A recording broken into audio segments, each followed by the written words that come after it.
This is a turning point for leaders and nations. Now rest assured, Israel will fight. Israel did not start this war. Israel did not want this war. But Israel will win this war. Israel will not agree to a cessation of hostilities with Hamas after the horrific attacks of October 7th. Calls for a ceasefire are calls for Israel to surrender to Hamas. Until recently, many believed that the promise of progress in the 21st century would enable us to move beyond the barbaric horrors of the past towards a better and brilliant future. Many believed that we could go about our comfortable lives and that evil will simply pass us by. It will not. The horrors that Hamas perpetrated on October 7th remind us that we will not realize the promise of a better future unless we, the civilized world, are willing to fight the barbarians. Because the barbarians are willing to fight us. And their goal is clear: shatter that promising future, destroy all that we cherish, and usher in a world of fear and darkness. Ladies and gentlemen, this is a turning point for leaders and nations. It is time for all of us to decide if we are willing to fight for a future of hope and promise, or surrender to tyranny and terror. Now rest assured, Israel will fight. Since October 7th, Israel has been at war. Israel did not start this war. Israel did not want this war. But Israel will win this war. Knowing the difference between good and evil, between right and wrong.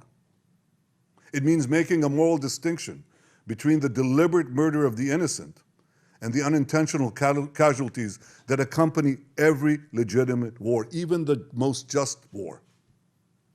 It means holding Hamas responsible for the double war crime it commits every day by deliberately targeting Israeli civilians while deliberately using Palestinian civilians as human shields.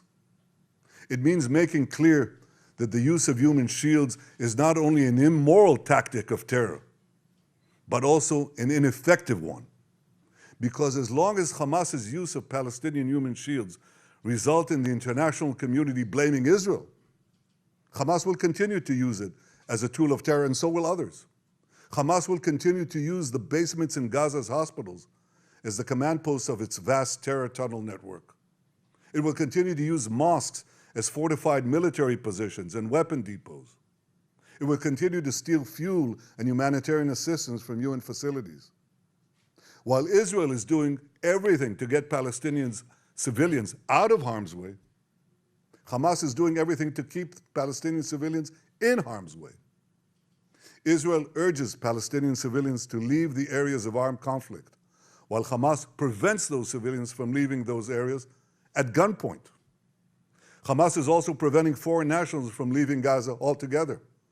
And most despicably, Hamas is holding over 200 Israeli hostages, including 33 children, holding them, terrorizing them, keeping them as hostages.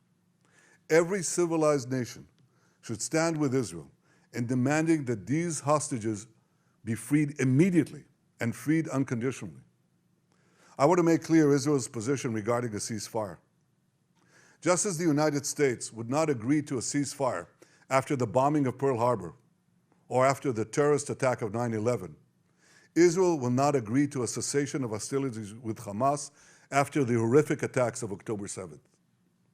Calls for a ceasefire are calls for Israel to surrender to Hamas, to surrender to terrorism, to surrender to barbarism. That will not happen. Ladies and gentlemen, the Bible says that there is a time for peace and a time for war. This is a time for war, a war for our common future. Today we draw a line between the forces of civilization and the forces of barbarism. It is a time for everyone to decide where they stand.